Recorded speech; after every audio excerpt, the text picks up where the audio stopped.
Mummy હું જાઉં છું. મનીષા, મને 5000 રૂપિયા આપીને જાજે ને. કેમ, તમારે 5000 રૂપિયાની શું જરૂર છે? મારા પોતાના થોડા ખર્ચા હોય ને એટલા માટે. હા વાંધો નહીં, તમને મોકલી દઈશ. જમાઈ, તમને શરમ નથી આવતી પત્ની પાસેથી પૈસા માંગતા? શું થયું સાસુમાં, તમે આવું કેમ બોલો છો? તમે કાંઈ કમાતા તો છો નહીં, મફતની રોટલી ખાવ છો તો તમને હેના પૈસાની જરૂર પડી ગઈ? સાસુમાં તમને ખબર જ છે કે મારું સારું એવું કામ ચાલતું જ હતું, પણ હવે બંધ થઈ ગયું છે તો પૈસા નથી આવતા મારી પાસે, તો હું કોની પાસે માગું? તમને શરમ આવવી જોવે. માણસો જોવો પોતાની પત્ની માટે કેટલું કરે છે ને એક તમે જોવો પૈસા માંગ્યા કરો છો. તમે કેવા હારા કર્મ કર્યા હશે તે મારી છોકરી જેવી તમને પત્ની મળી, અને મારી છોકરીએ બિચારીએ હું ખરાબ કર્મ કર્યા હશે કે તમારી જેવો પતિ મળ્યો એને. મારી પાસે કામ હતું જ તે, અને પૈસા સારા એવા આવતા હતા, પણ હવે વચ્ચે બંધ થઈ ગયું છે. અને એ વખતે તમે જ મને એમ કીધું હતું કે કાંઈ વાંધો નહીં, અહીંયા આવીને રહ્યો એમ, અને તમે હવે આવું બોલો છો? હવે તમે અહીંથી વયા જાઓ ને તો સારું. તમને જોઈને મને ખૂબ ગુસ્સો આવે છે.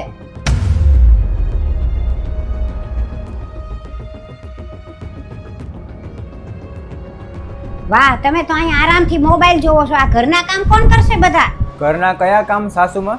આ કચરા પોતા બાકી છે, આ વાસણ પડ્યા છે, કોણ કરશે? હું કરું? એ બધા કામ હું કરીશ તો ઓલા કામવાળા બેન આવે છે એ શું કરશે? કામવાળીને તમે કાલે જ ના પાડી દીધી છે કે આજથી નો આવે, અને તમે છો અહીંયા તો પછી કામવાળી રાખવાની શું જરૂર? એને મારે ખોટા પૈસા દેવા? કામ કરવા માંડો તમે. તમે મને કીધુંય નહીં કે તમે કામવાળા બેનને કાઢી નાખ્યા. ખોટે ખોટા 2000 રૂપિયા લઈ જતી હતી ને કેટલો ખર્ચો વધી ગયો છે. તમારે ન કરવું હોય તો મને કહી દો, હું કરી નાખું બધું કામ. ના ના સાસુમાં, હું કરી લઈશ બધું કામ.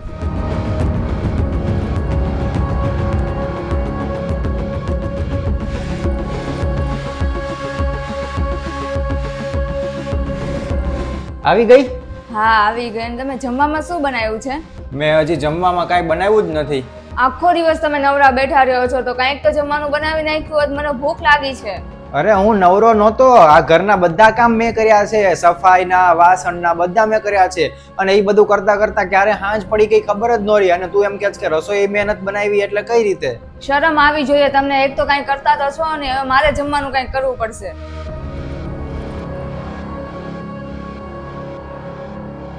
અરે જમાઈ, આ ક્યાં જાઓ છો તમે બેગ લઈને?